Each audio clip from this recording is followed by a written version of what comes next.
이번에는 제네시스 G80 스포츠의 인테리어를 살펴보도록 하겠습니다. 먼저 왼쪽 도어 부분부터 천천히 살펴보도록 할게요. 메모리 시트는 2명까지 저장이 가능하고요. 메모리 저장은 원하시는 포지션 맞추고 나서 셋하고 원하시는 버튼 눌러주시면 해당 번호에 저장이 됩니다. 그 옆에는 도어 캐치 마련되어 있는데요. 도어 같은 경우에는 살짝만 닫더라도 닫히는 소프트 도어 클로징이 적용되어 있습니다. 그리고 하단부에는 좌측과 우측 사이드미러 방향 조절, 사이드미러 수동으로 접는 버튼 마련되어 있고요. 역시나 제네시스 브랜드답게 이런 마감 퀄리티는 상당히 좋은 편입니다. 하단은 도어를 잠그고 여는 버튼 4개 오토 윈도우 마련되어 있고요. 뒷좌석 차일드락 버튼도 마련되어 있습니다. 도어 캐치 부분의 수납 공간도 나름 잘 마련되어 있고요. 하단부에도 물티슈와 같은 용품들을 수납할 수 있게끔 공간이 잘 마련되어 있습니다. 그리고 차량용 매트를 보게 되면 G80 스포츠 모델답게 매트의 테두리가 이렇게 붉은색 포인트로 되어 있습니다. 제가 G80 출고했을 때는 그냥 검정색 매트였는데 G80 스포츠는 이렇게 매트에 빨간색 테두리가 들어가는 것 같아요. 그리고 시트를 보더라도 시트 테두리에도 이렇게 빨간색 스티치가 적용되어 있는 걸 확인해 볼 수 있습니다. 물론 이 부분은 옵션을 적용해야 되는 부분입니다. 그리고 핸들 왼편을 보게 되면 이 버튼은 계기판의 밝기 조절, 오토 스탑앤고 온 오프, ESP 온 오프, 전자식 사이드 브레이크, 그리고 트렁크 여는 버튼들이 핸들 왼쪽에 마련되어 있습니다. 계기판 같은 경우에는 12.3인치 풀 디지털 계기판 적용되어 있고요. 위쪽에는 적외선 카메라 2개가 적용되어 있어서 혹시나 운전자가 졸음 운전을 한다거나 부주의한 운전을 하게 되면 경고를 해주는 안전 기능도 적용되어 있습니다. 그리고 핸들 오른쪽에 있는 버튼을 통해서 계기판 중앙에 있는 메뉴들을 변경할 수 있게 되고요. 드라이빙 모드 변경에 따라서 그래픽이 바뀌는 걸 확인해 볼 수 있습니다.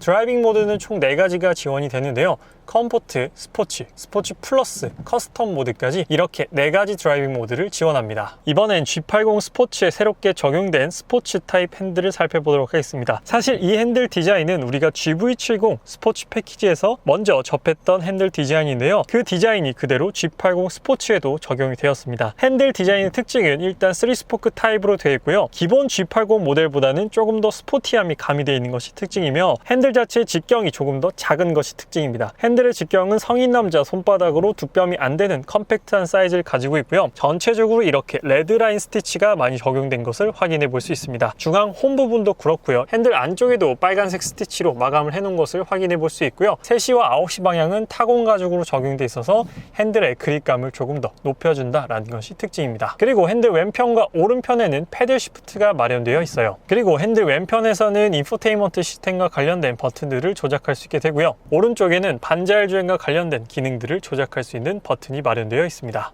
그리고 G80 스포츠 같은 경우에는 스포츠 디자인 셀렉션을 선택하게 되면 2가지의 트림을 선택할 수 있게 됩니다. 자카드 리얼 카본 또는 실버 하이브리드 위빙 내장재를 선택할 수 있게 되는데요. 제가 시승하는 차량은 실버 하이브리드 위빙 내장재가 적용되어 있습니다. 제가 사진으로 봤을 때는 무조건 자카드 리얼 카본을 선택해야겠다라고 생각을 했는데 막상 실제로 보니까 실버 하이브리드 위빙 내장재의 만족도 또한 높은 편인 것 같습니다. 그래서 실제로 보면은 카본 느낌이 조금 납니다. 어떤 느낌이냐면 메르세데스 벤츠 E클래스에 적용되는 메탈 위브 트림이라는 트림이 있습니다. 벤츠 CLS에도 적용되는 트림인데 그 트림이랑 느낌이 상당히 비슷합니다. 자카드 리얼 카본을 제가 실물로 못 봐서 어떻다라고 말씀을 못 드리겠지만 실버 하이브리드 위빙 내장재를 직접 본 느낌은 스포티함이 굉장히 많이 느껴지는 트림이다 라고 말씀드리고 싶습니다. 이번에는 14.5인치 센터 디스플레이 메뉴를 한번 살펴보도록 하겠습니다. 역시나 동급에서는 가장 커다란 사이즈의 디스플레이가 적용되었다는 것이 G80의 특징이죠. 그런데 세로로 긴 게 아니라 가로로 길기 때문에 약간의 호불호는 발생할 수 있습니다. 현재 화면이 기본 화면이고요. 이렇게 밀어서 홈 메뉴, 메인 화면을 띄울 수가 있게 됩니다. 제가 제네시스 메뉴들을 볼 때마다 조금 아쉬운 부분들은 메뉴가 각기 다 다른데 이런 폰트라든지 색깔이 다 똑같기 때문에 그게 조금 아쉽다라고 생각이 듭니다. 지도는 파란색, 검색 경로는 빨간색, 전화는 노란색 이렇게 조금 더 메뉴마다 조금 다른 색깔을 통해서 크기를 크게 만들어 줬다면 운전할 때 조금 더 직관적으로 누를 수가 있었을 텐데 이렇게 너무나도 획일화된 디자인과 컬러로 보여주고 있으니까 주행 중에 사실 이렇게 직관적으로 누르기는 편하진 않은 것 같습니다. 그래서 메뉴들을 한번 쭉 살펴보면 지도, 검색 경로, 전화, 폰 프로젝션, 음성 메모, 공조, 빌트인 캠 설정이 있게 되고요. 한 번 더 넘겨보면 라디오, DMB, 미디어, 발레 모드, 음악 스트리밍, G 카페인, 후석 취침 모드, 카투홈 그리고 또 있습니다. 마지막으로 시트와 제네시스 커넥티드 서비스, 공지사항, 매뉴얼까지 이렇게 3페이지로 나뉘게 되는데요. 사실 뭐 이 위치를 외우기도 힘들고 그렇기 때문에 이런 걸 조금 더 편하게 만들어줬으면 어땠을까 하는 그런 아쉬움은 조금 듭니다. 이 수많은 메뉴들 중에서 핵심적인 메뉴만 한번 살펴보도록 할게요. 설정에서 차량에서 액티브 사운드 디자인이 있습니다. 이 차량은 G80 스포츠 모델이기 때문에 사운드도 여기서 커스터마이징이 가능합니다. 사운드를 강하게 보통 약하게 끌 수도 있는데요. 저는 사운드가 조금 강한 걸 좋아해서 강하게로 세팅을 해놨습니다. 그리고 라이트를 한번 들어가 보도록 할게요. 라이트에서 실내 무드 조명을 한번 눌러보도록 하겠습니다. 네, 밝기는 가장 밝게 하고요. 색상 같은 경우에는 지금 낮에 잘 보일 수 있게끔 진한 파란색으로 한번 해보도록 하겠습니다. 진한 파란색으로 했을 때 지금 낮이라서 그런 것도 있지만 사실상 뭐 메르세데스 벤츠 대비해서 그렇게 강렬하게 앰비언트 라이트가 나오는 건 아닙니다. 그래서 G80 앰비언트 라이트는 그렇게 강하게 나오진 않기 때문에 큰 기대는 안 하셔도 좋을 것 같아요. 그리고 대시보드에도 레드 스티치를 통해서 스포티함을 강조하고 있고요. 비상등은 정중앙에 마련되어 있습니다. 그래서 누르기는 상당히 편한 위치에 마련되어 있고 다른 버튼들과 같이 있지 않기 때문에 헷갈릴 일도 크게 없다라는 게 이 버튼의 특징이죠. 그리고 하단부에는 맵, 내비, 라디오, 미디어, 즐겨찾기, 셋업 버튼이 마련되어 있고요. 다이얼 방식으로 온도 조절이 가능합니다. 오토, 끄는 버튼, 그리고 앞유리 성해 제거 버튼 마련되어 있고요.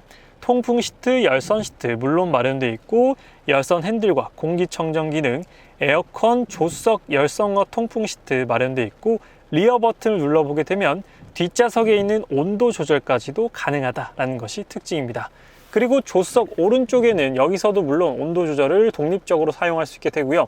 내부 공기 순환, 싱크 버튼, 뒷유리 성해 제거 버튼까지 마련되어 있습니다. 그리고 하단 수납 공간을 열어보게 되면 스마트폰 무선 충전과 스마트폰을 충전할 수 있는 USB 포트가 마련되어 있습니다. 하단에서는 볼륨 조절과 튠 조절, 뒤로 가기 버튼과 홈 버튼, 메뉴 버튼이 마련되어 있고요.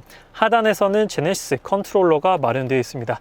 여기서 직접 터치로 넘겨도 되고요. 아니면 이렇게 돌려서 메뉴를 넘기셔도 됩니다. 이 돌릴 때 느낌은 상당히 고급스러운 편이고요. 이 마감 소재를 자세히 보고 있으면 마치 귀금속과 같은 그런 느낌마저도 듭니다. 하단부에는 기어 변속 레버가 마련되어 있는데 기어 변속 레버는 다이얼 방식으로 되어 있습니다. 오토 홀드 버튼과 중립 주차 버튼 따로 마련되어 있고요. 다이얼 방식이기 때문에 브레이크를 밟고 이렇게 돌려서 변속을 하시면 됩니다.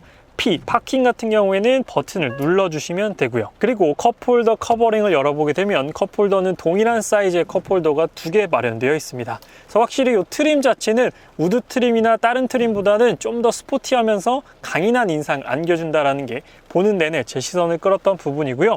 그 밑에는 드라이브 모드 버튼과 서라운드 카메라 그리고 주차 센서 버튼도 마련되어 있습니다. 서라운드 카메라의 화질은 국산차와 수입차 포함해서 가장 좋다라고 말씀드려도 과하지 않을 만큼 정말로 선명하고 깔끔한 화질을 보여주고 있습니다. 그리고 중앙 콘솔은 양문형으로 열리는 방식이고 이 안쪽에는 12V 시거 잭도 마련되어 있고요. 이 안쪽에는 빌트인 캠 USB를 꽂을 수 있는 포트도 마련되어 있습니다. 그리고 헤드라이너 쪽에는 실내 등과 관련된 버튼들이 마련되어 있는데요. 실내 등 같은 경우에는 터치해서 켜주시면 됩니다. 터치하시고 오른쪽 터치하시면 되고 이 버튼은 좌우 모두 다 켜지는 버튼이고 이 버튼은 문 열리고 닫힐 때 조명 들어오는 버튼과 제네시스 커넥티드 서비스 SOS, 하이패스와 관련된 버튼, 썬루프는 여기서 개방이 가능하고요. 이 버튼 같은 경우에는 뒷좌석 선블라인드를 여기서 열고 닫을 수가 있습니다. 이 버튼 누르게 되면 뒷좌석 선블라인드가 이렇게 전동으로 올라오고 다시 전동으로 내려갑니다. 그리고 선블라인드가 올라와 있더라고 하더라도 후진기어를 넣게 되면 자동으로 내려가요. 파노라마 썬루프 같은 경우에는 기본적으로 틴팅이 안 된 상태임에도 불구하고 측면보다는 조금 더 어두운 것이 특징입니다. 지금 영상을 통해서도 보시다시피 이 차량이 틴팅이 안 돼 있는 차량인데 측면부는 상당히 밝은데 썬루프는 조금 어두운 걸 확인해 볼 수 있죠. 뒷좌석 같은 경우에는 컴포트 헤드레스트가 적용되어 있고요. 시트 디자인 같은 경우에도 G80 스포츠 전용 디자인으로 V자형 디자인이 상당히 많이 들어간 시트 디자인을 확인해 볼 수 있습니다. 그래서 실제로 앉아보면 저 V자형이 몸을 딱 잡아준다라는 그런 느낌이 또 들기도 하고요. 레드 스티치를 통해서 이 차의 스포티함을 강조해 주고 있습니다. 그렇다면 뒷좌석으로 가서 직접 뒷좌석을 한번 살펴보도록 할게요. 이 시승 차량은 옵션으로 뒷좌석 모니터가 적용되어 있습니다. 당연히 터치가 지원이 되게 되고요. 공조와 지도 이렇게 넘기게 되면 라디오, 음악, 비디오, DMB, 날씨, 스포츠, 카메라, 검색 경로를 비롯해서 거의 모든 기능들을 뒷좌석에서도 사용해 볼 수가 있습니다. 그리고 선블라인드는 마련되어 있지만 전동은 아니고 수동으로 이렇게 마련되어 있습니다. 이 부분은 조금 아쉬운 부분이죠. 전동은 아니고 수동으로 직접 올리고 내려야 한다는 부분이 조금 아쉽게 느껴지는 부분이고, 위쪽에는 실내 조명과 옷걸이 마련되어 있고 손잡이도 마련되어 있습니다. 그리고 가운데는 공조기 마련되어 있고요. 뒷좌석에서도 역시나 바람의 세기와 나오는 방향 그리고 온도 조절까지 가능합니다. 4존은 아니고 3존 에어컨이다 라고 보시면 됩니다. 뒷좌석 플로어 매트 또한 이렇게 테두리가 빨간색으로 마감 처리가 되어 있는 걸 확인해 볼 수 있고요. 이 컴포트 헤드레스트 덕분에 뒷좌석에 앉았을 때는 상당히 편안한 착좌감을 느끼게 해줍니다. 이번에는 암레스트를 한번 내려서 살펴보도록 할게요. 암레스트를 내려보면 트림은 동일한 트림이 적용되어 있게 되고요. 뒷좌석에서도 정말로 많은 기능들을 조작할 수 있게 됩니다. 먼저 여기 레프트, L을 누르고 이 버튼을 눌러보게 되면 뒷좌석 시트가 이렇게 각도 조절이 가능합니다. 물론 전동으로 이렇게 조절이 가능하고요. 시트를 쭉 눕힐 수도 있고 시트를 다시 전동으로 세울 수도 있습니다. 그리고 L 파워 같은 경우에는 왼쪽에 있는 모니터 화면을 끄고 화면을 다시 켤 수가 있게 되고요. 그리고 열선 시트, 통풍 시트 버튼 모두 다 3단계로 각각 마련되어 있고요. 락도 걸 수 있습니다. 그리고 가운데 버튼을 통해서 직접 터치를 안 하고 이 버튼을 통해서 조작도 가능합니다. 그리고 우측 또한 이 버튼을 통해서 시트 각도 조절 가능하고 열선과 통풍 시트 그리고 뒷좌석 리어 선블라인드를 전동으로 버튼을 통해서 확인해 볼 수가 있습니다. 그래서 오늘은 제네시스 G80 스포츠의 실내 기능에 대해서 간단하게 소개해 드렸는데요. 전 G80 오너였던 제가 봤을 때 크게 다르다라고 느껴진 부분은 스티어링 휠, 핸들의 디자인이고요. 실내 트림이 달라졌고 시트 디자인이 달라졌다. 이 세 가지가 가장 크게 와닿은 부분이었습니다. 그 외에 기능적으로나 성능적으로 실내에서는 크게 달라진 부분을 찾을 수가 없었고, 외부적으로는 리어 엑셀 스티어링이라든지 스포츠 플러스 모드가 생겼다라는 부분, 이런 부분들이 기능적으로 달라지지 않았나 라고 생각이 듭니다. 그래서 오늘 제네시스 G80 스포츠의 실내 기능에 대한 리뷰는 여기서 마치도록 할게요. 지금까지 자동차 읽어주는 남자 이상이었습니다. 시청해주셔서 감사합니다.